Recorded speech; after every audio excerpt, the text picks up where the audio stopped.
I suffer from a condition called Charles Bonnet syndrome, or visual release hallucinations if you want to get more technical. It's a condition that's far more common than you might realize. It's estimated that as many as half of people with gradual loss of vision will experience one or more bouts over their lifetime. Yet, I'm willing to bet that most of you have never heard of it. The reason for that is because most sufferers are scared to tell anybody what we experience. I know I was, but I'm getting ahead of myself. My name is Andrew, and I'm 26. 2 years ago, I woke up with an awful blurred vision. Every single edge and detail clouded as if somebody had smeared Vaseline on a camera lens. And it never got better. I was scared then, and got over to Dr. Harper's surgery as fast as I could, suddenly needing to take a cab rather than climb in the car I'd driven without incident ever since I bought it 3 years prior. The doctor did some tests, asked me some questions. Have you been thirstier lately? How often do you urinate? How would you describe your tiredness levels? And then gave me the diagnosis that changed my life forever. Diabetes. Type 1. He explained that I would need to take insulin shots with every meal, that eating the wrong foods without monitoring my blood sugar could see me drop into a coma, or worse. Then he got to my eyes.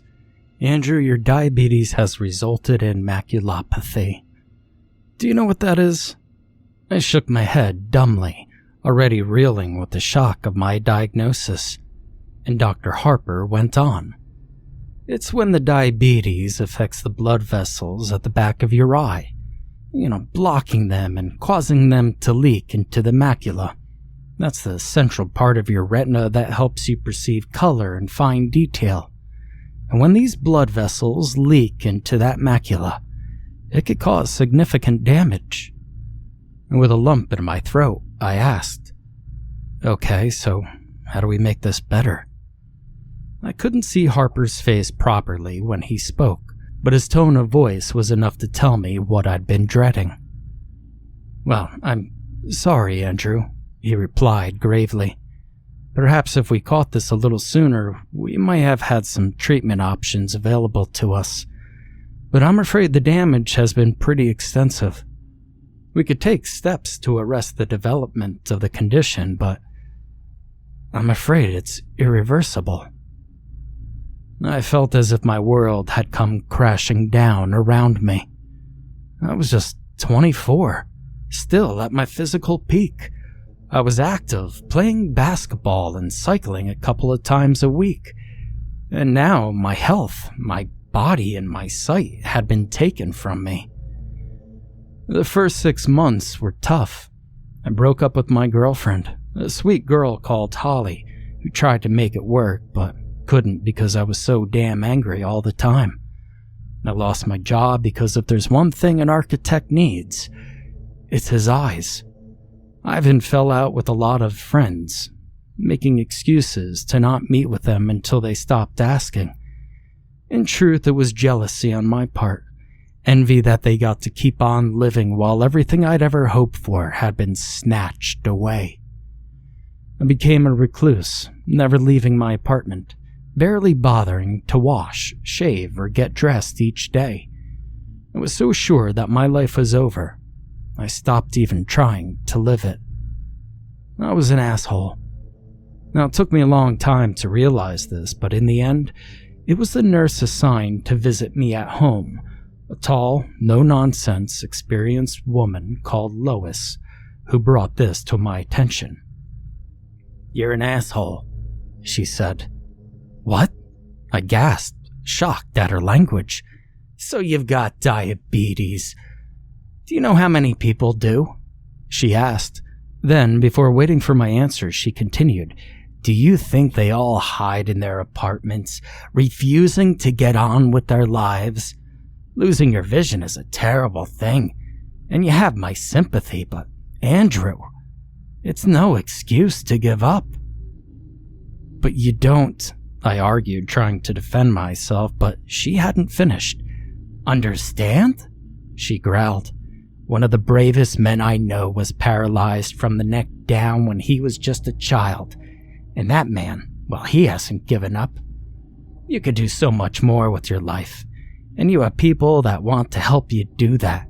But you can't even be bothered to shave that ugly fucking beard off of your face. I want you to stop being a crybaby and make a fucking difference." Of course, it didn't happen overnight, and I argued with her. I was furious at her blunt insensitivity and told her to leave. I said I'd tell her supervisors, but she laughed and told me that I wouldn't. "You won't. You know why?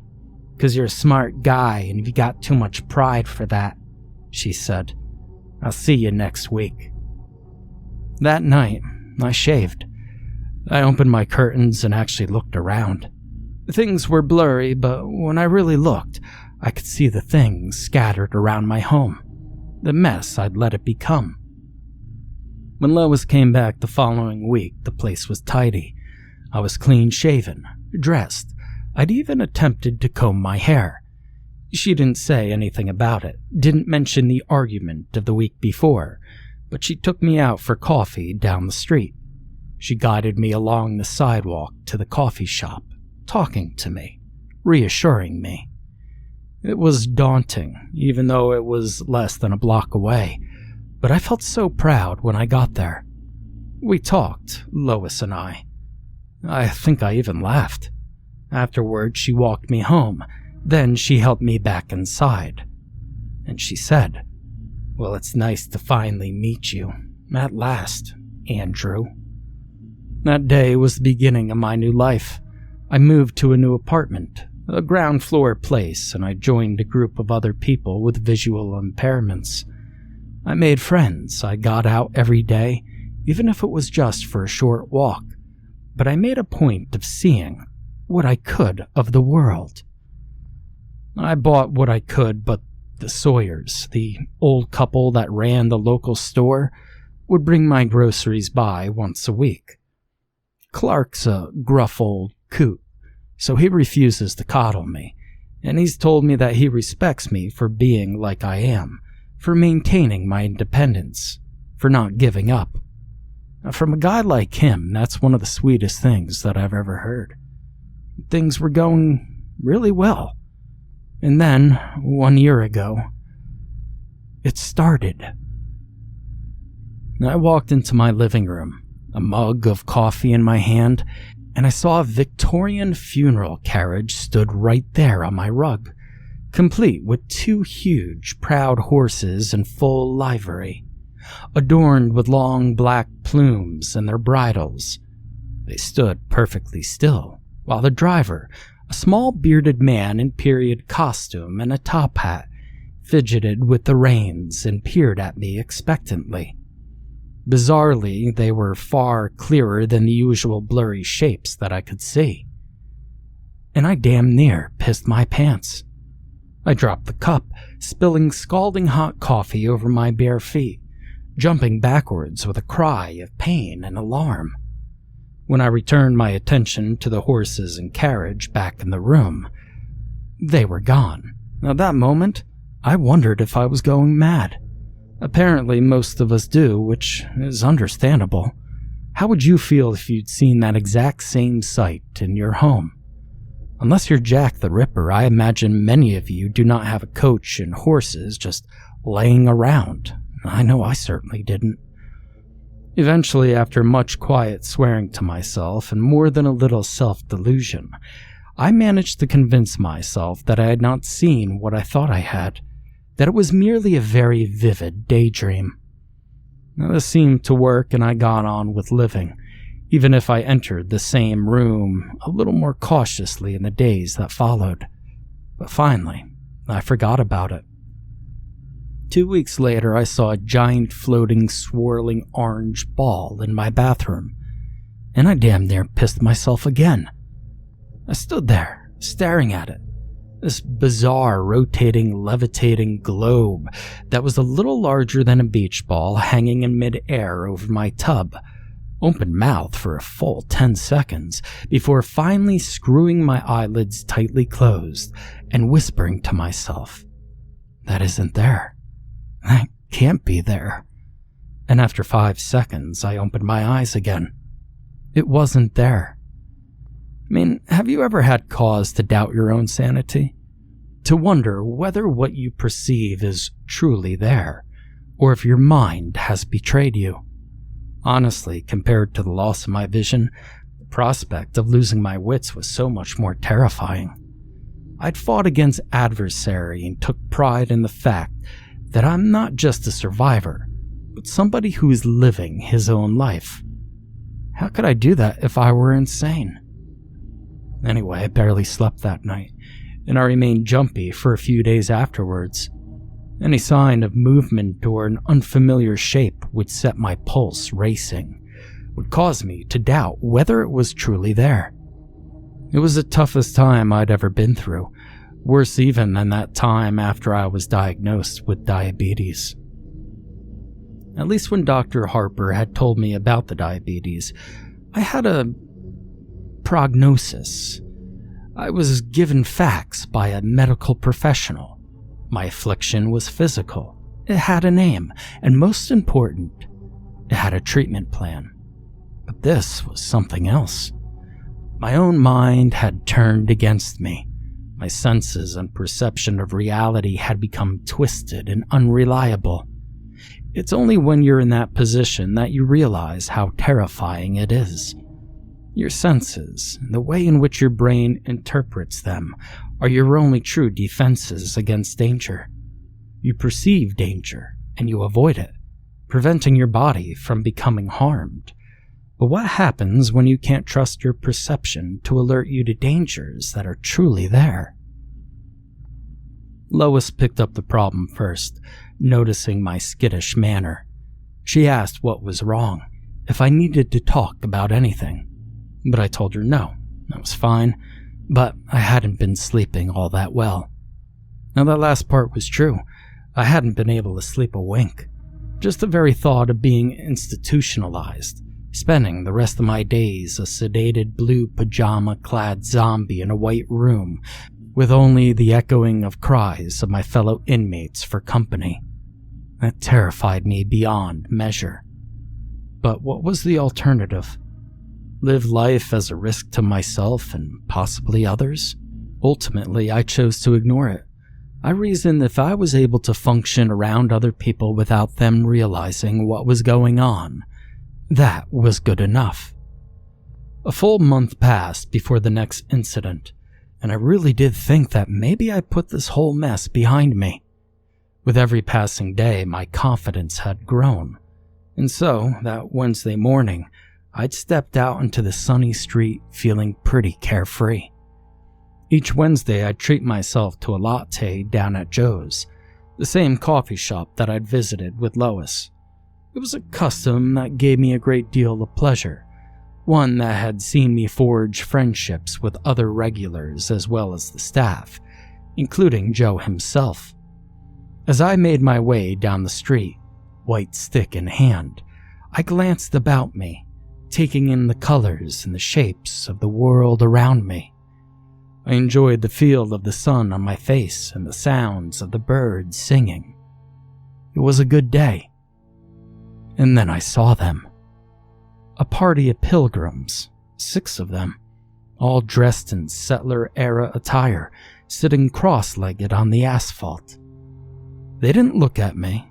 Instead, they were engaged in a heated yet strangely silent conversation.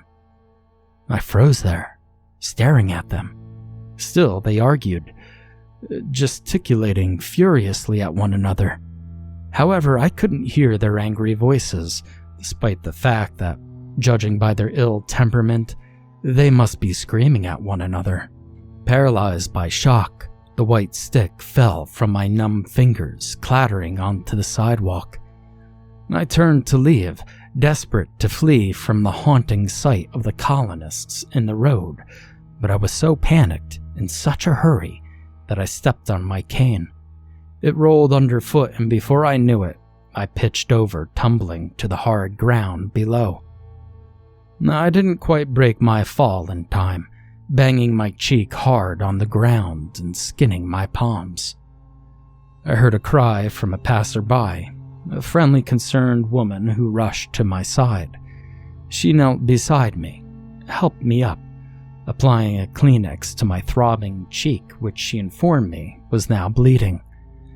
I tried to tell her that I was okay, there was nothing to worry about, but this good Samaritan insisted on driving me to Dr. Harper's office to get my injuries looked at. But now I think back to it, I'm pretty sure that she knew my obvious distress was nothing to do with the fall.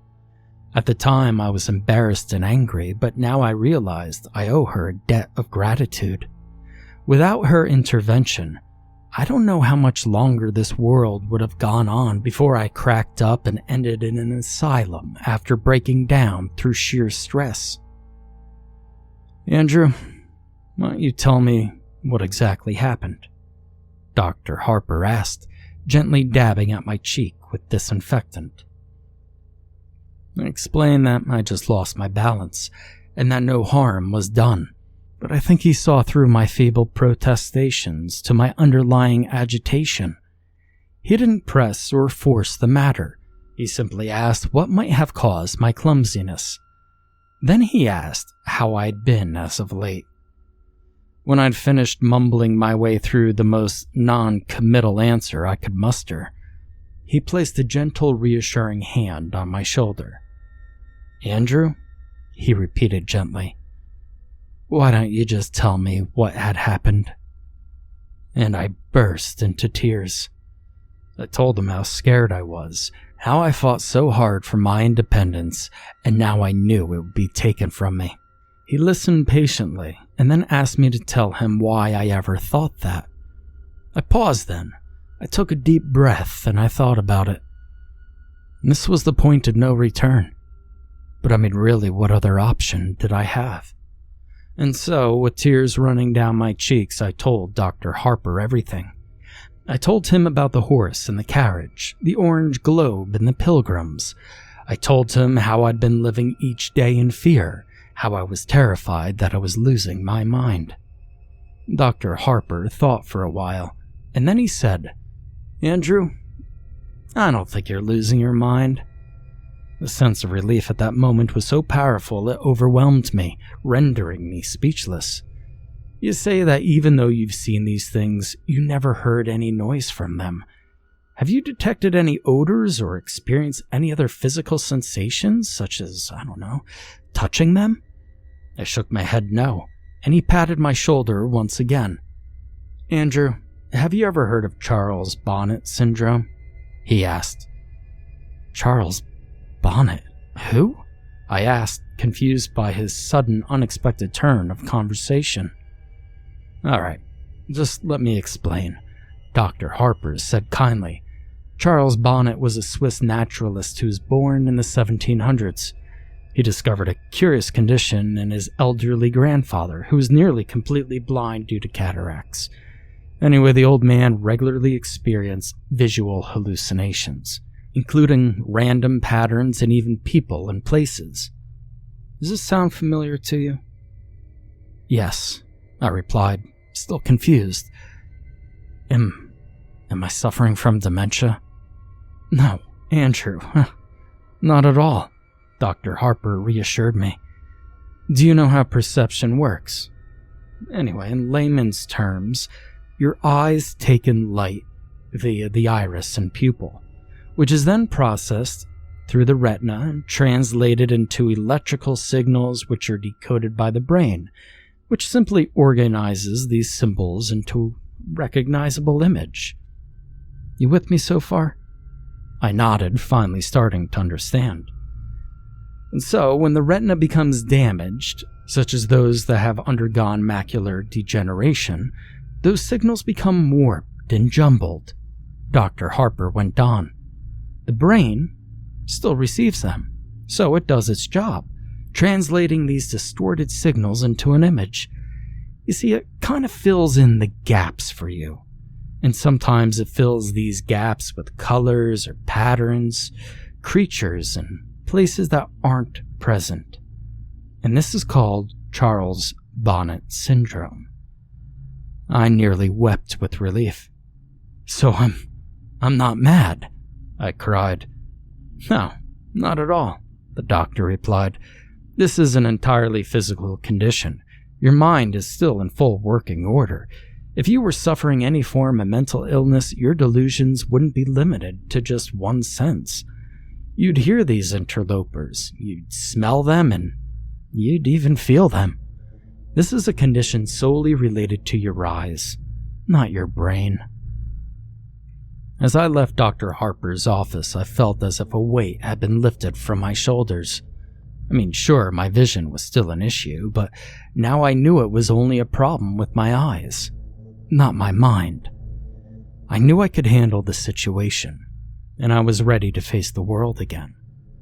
And since then, I've seen plenty of weird visions. I saw a huge waterfall in the park, complete with a hazy mist and butterflies flitting about it. I saw a Native American warrior, complete with a huge feather headdress, sitting on a stool at the counter in the coffee shop. I saw an intricate and quite impossible structure of scaffolding crisscrossing the entire front of my apartment block. Hell, on the 4th of July of last year, I even saw a great swooping green dragon in the sky, twisting and cavorting through the air overhead. All looked utterly and completely real, and yet, now I knew they were simply tricks of the eye. They were no longer disturbing. In fact, I actually came to quite enjoy them, even looking at them as unique and entertaining little shows or works of art that existed purely for my pleasure and nobody else's. I came to welcome them. Then, a month ago, I saw her. It was nighttime. It's always nighttime when I see her, and I was just getting ready for bed.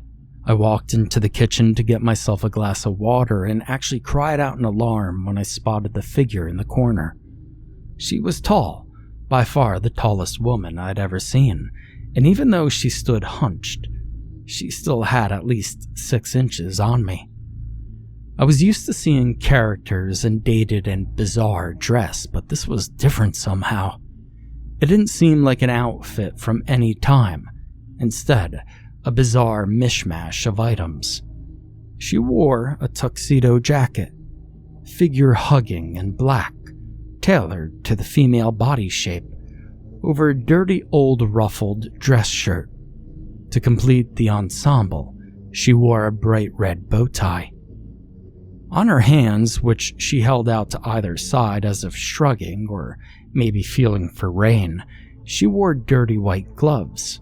Her fingers were disproportionately long, almost spidery, and occasionally they twitched, as if she longed to grip and squeeze something in them. On her lower half, she wore shorts of the same crimson as her bow tie, over opaque black nylons. Her legs were long, lithe, attractive. If truth be told, the legs of a dancer. She also wore red heels, the same hue as her shorts and bow tie, but they sparkled and shimmered, bringing to mind Judy Garland's ruby slippers from The Wizard of Oz. As strange as this ensemble was, I couldn't tear my eyes from her face. Most of it was obscured by a jaunty bowler hat, tipped and tilted to hide her eyes and nose, but beneath the brim of her hat, I could see the deathly pale skin of her face and a grin that sent shivers throughout my entire body. It was wide, too wide, with entirely too many teeth. A smile is meant to be an expression of warmth. It's meant to feel welcoming and benevolent, but the look on this woman's face oozed malice. It felt much like the sort of glee I'd expect from a snake as it corners a rat. However, the thing that startled me most was that she had a third arm sprouting from her back, curled up and over her head like a scorpion's tail. It was longer than any arm should be, and the hand only had 3 fingers, like a claw. It was pointed straight at me, and as I swore in dismay and stumbled sideways, It seemed to track my movement. I stood, staring at the creepy figure for a few seconds, trying to get my head around the situation. She just stood there in the corner, grinning back. And finally, I realized that this was just another of my hallucinations, and breathed an audible sigh of relief. One of the tricks I've picked up over the months of suffering from Charles Bonnet syndrome is to break the line of vision toward whichever stimulus is causing my brain to interpret the images into the hallucination. Think of it like restarting a faulty computer. How refreshing the screen debugs it. To this end, I close my eyes, and I count to 5. And then, when I reopen them, the hallucination is gone. And so, as I stared at the horrifying, malformed figure in my kitchen, I knew that to make the image go away, I simply had to close my eyes. Now, I'll be real honest here, when I counted to 5, I hesitated a little before opening my eyes. If I'd opened my eyes and she'd still been stood there, smiling that wicked smile at me, I think I might have had a heart attack. She wasn't, and I breathed another long sigh of relief, fetched my glass of water, and went back to bed. The tall woman haunted my thoughts in the days after I saw her. She was different from the other visions that I had had. Somehow she felt more real. It was this agitation that my buddy Jason picked up on when we met for lunch the following Friday. Jason was one of those same friends I tried to drive away shortly after I lost my vision, but yet he'd refused to give up on me, continuing to get in touch week after week. You know, good friends are hard to come by, but great friends, the ones who will be by your side for life, are even rarer. Jason, God bless his kind heart, is one of the latter. "You've got to tell me what's going on, dude," he said as we sat down over pizza. "What do you mean?" I asked, trying to brush it off. "You're just so distracted, like you're looking for something in here all the time. You've eaten like 1 slice of pizza in the time it's taken me to eat 4.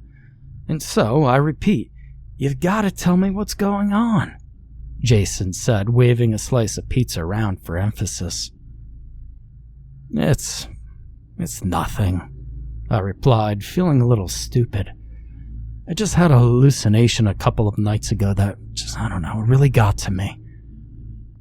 "I thought you were cool with those now," he asked, putting the pizza slice down. "Yeah, I am. I mean, I was, but no, this is different," I replied, resigned to talking about it. "This one scared me." She scared me, actually. "She?" Jason asked, his interest clearly piqued. "Come on, tell me about it." And so I did. I described the tall woman and how she'd appeared to me. I explained that unlike any of my other hallucinations, she felt more real, and that she was the first to feature such a weird and unsettling mutation. Sure, I'd seen smaller versions of people in the past, a phenomenon referred to as Lilliputian by medical professionals, but the extra appendage and impossibly distorted face were something I had yet to encounter thus far. I think it was that, combined with the unnerving, expectant stance, that had disturbed me the most. "So," Jason said after I finished, "you said she had great legs." "Oh, shut up, asshole," I laughed, throwing my napkin at him. "No, seriously, I get it, man," Jason replied, passing the napkin back to me. "If I walked into a room and a giant mutant was waiting for me, it'd scare the hell out of me too. But you know what caused you to see this? It's like the coachman in that waterfall that you saw. It's a condition that you know you have, and it's one that you know how to deal with. You know?" "Yeah, I know, I replied. "Thanks, Jason. You're right. And I did feel better too, so I smiled at him, took a big bite of my pizza and changed the subject, asking him about his psycho ex, a conversation he was all too happy to dive into. The next time I saw the tall woman, just under a week later, I was brushing my teeth. I was stood at the wash basin, just brushing away, when I spotted a figure in the mirror. She was out in the dark hallway, peeking around the door behind me. That same sinister grin I'd seen before stretched her narrow face into a distorted grimace. The dirty bowler hat pushed down over her eyes once again, and each of those 3 long spidery hands gripped the doorframe. Now, as crazy as this sounds, it felt like she was trying to avoid being spotted. I cried out, spitting toothpaste foam all over the mirror, my toothbrush clattering into the wash sink. I spun around, my heart thumping in my chest, my breathing ragged in my throat. She wasn't there. I mean, of course she wasn't. The doorway was empty. I tiptoed forward, hesitantly, trying to look around the doorframe into the hallway without accidentally sticking my neck out into its shadowy confines. The seconds ticked by as I drew closer and closer. I couldn't see anything, so finally, with a whisper of self-affirmation, I stepped out of the bathroom. The hallway was empty, as was the rest of my apartment. I was shaken again. This was the first time I'd seen a hallucination in a reflection, and I wasn't even sure that I'd actually seen it. Now, as I sit here writing this, knowing what would follow, I think I thought, that I was trying to protect myself, to shield myself from the truth. I was an idiot. A full fortnight passed without incident. Sure, I saw a flash of color one day, a dancing yellow lightning bolt that zigzagged back and forth on the street outside my apartment, but that was exactly the sort of thing I'd come to expect from my condition. It was exciting, otherworldly, but it wasn't scary. Not like she was. In retrospect, that fortnight was blissful. It was a reminder of what life could be like. The existence that I'd carved out for myself since my diagnosis. Life was good. That night changed the way I viewed the tall woman. Last night, I'd been out and had a couple of drinks. I'd met the other guys with visual impairment for dinner, and we ended up at a bar afterwards. I wasn't hammered, but we got through plenty of beer between us, and by the time I stepped out into the cool night air, I felt decidedly lightheaded. Took me a while to get home, laughing and talking to a couple of the other guys from our group as we strolled along. It had been a great evening, and it's probably the last truly good one I'll ever have. I bid the other guys good night, and fumbling with my key, I let myself in. With swaying steps, I strolled into my hallway, slamming the door a little too loudly behind me. I took off my jacket, hung it up on the hook by the door, and then hit the light switch. And she was waiting at the other end of the hallway. All 3 hands held aloft into claws, reaching for me, that same maddening, malevolent grin on her pale face. I swore again, louder than ever, actually jumping back a step, recoiling from the impossibly tall and terrifying figure laying in wait in my own home. That tall woman didn't move. She just stood there, staring and smiling at me. I stared back, but I sure as hell didn't smile. Jesus Christ, I muttered under my breath.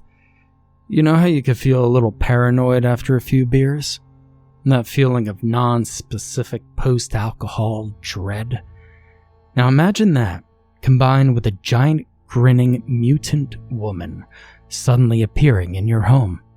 Suffice it to say, it was very, very, very uncool. I don't need this. I sighed and I closed my eyes. 1, 2, 3, 4, 5, and when I opened my eyes, her face was just a foot from my own, grinning wider than ever. She dashed the length of the hallway and was now stood so close that her long, gasping arms were either side of me, her fingers twitching and clawing at the air around my face. I could see her chest heaving as if she were actually laughing silently at my attempts to dismiss her. As if the thought that I could ever be free of her was amusing. I screamed.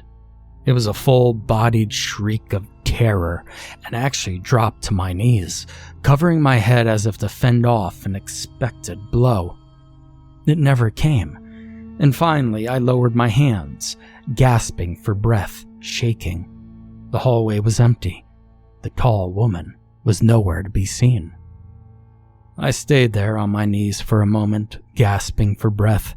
Then I was on my feet and I turned and I ran. Out of the apartment, out of the building, and into the street. I stood there, shivering, terrified beyond reason, without a clue as to what I'd do next. And finally, I pulled my phone from my pocket and I made a phone call. "Hey, Andy, what's up?" Jason asked. "Jason, Jesus, man, I need you to come here right now, dude," I said, sobbing. Jason didn't ask why, he didn't complain. Instead, he simply replied, "I'm on my way." Less than 20 minutes later, his car pulled up outside and he dashed over to the steps outside my building where I was sitting, shivering. Threw his jacket around my shoulders and asked what happened, his voice filled with concern. "She's in there," I stammered. "You know, the tall woman. The one that we were talking about, she's back." Okay, he said, gently helping me to my feet. "Come on, dude. Let's go in there. We'll check it out." Now, I wish I could say that I was brave when we went inside, but I'd be lying. I cowered behind Jason, one hand on his shoulder as we made our way through my home. Now, of course, we didn't find a thing. We're talking a giant mutant woman in a pokey little one-bedroom apartment. Where the hell was she going to hide? And finally, after we checked every single room twice, I had to admit that she was gone. "God, I'm so sorry, man," I apologized, feeling genuinely stupid. "I got scared and... Jeez, Jason, I'm sorry, dude." "Hey, forget about it, bud," Jason said. "I'm here now. Where do you keep the booze in this place?" A half a bottle of bourbon later, we were both feeling pretty talkative. "She's, just kind of different, I tried to explain. I get it, he said. "It's like you saw something bad and you feel bad and, well, dude, that's kind of bad." He didn't get it. "No, she's different, I explained. "I've never had a repeat hallucination before, Jason, and they've never been scary, She's not like the other." "Dude," Jason said, taking another sip of bourbon, "you've got, Charlie Bonnie syndrome, and that makes you see shit, so..." He waved his hair in the air like a magician who just performed a trick. I know, I replied. No, listen to me, Andy. It makes you see shit. It's just your eyes, yeah? You didn't hear anything, you didn't feel anything. This is just how that stuff goes. It's your eyes, man. And I know it's scary, dude, but you've been through hell and high water in your life so far. You're tough. You're one of the toughest, bravest guys I know. You can handle some creepy hallucination, bitch. I laughed. I couldn't help it. She is a very creepy hallucination bitch, though, dude. He laughed too, and we both took a drink. "You know what could probably help?" he said finally, his voice thoughtful. "What, drinking?" I asked. No, well, yeah, it does. He giggled. Like demystifying her. You should give her a name, like something so stupid so that she's not so scary. Well, I gotta say, as much as I like creepy hallucination bitch, that's a bit of a mouthful. I laughed. Yeah, I get that, he replied. And suddenly, something he said came back to me. How about Helen? I suggested. Helen Highwater.